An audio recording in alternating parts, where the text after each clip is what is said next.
No niin, nyt tulisi yksi käytetty läppä lisää taas. Kokeillaan mitä tän kanssa käy. Testataan nyt ensiksi irrallaan tätä vaan, että johtoliikenne irti, jos tämä nyt täältä lähtee.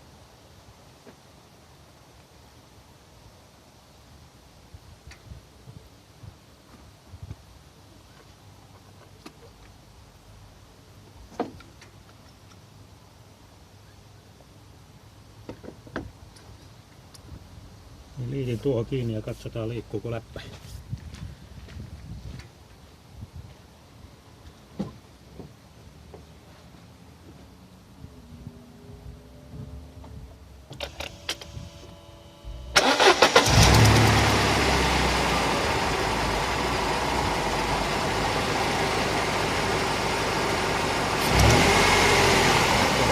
Tippumaan.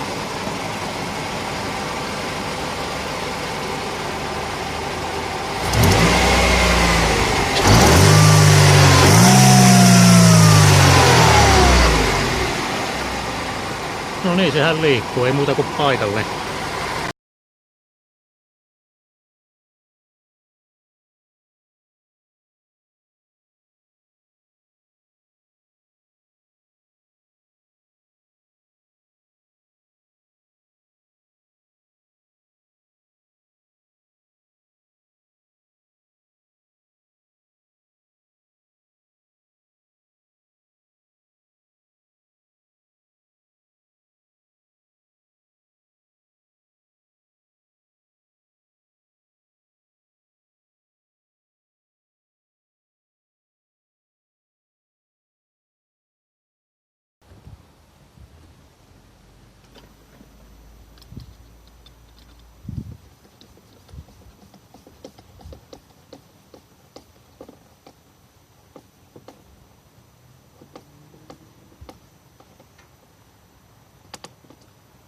Valmista tuli.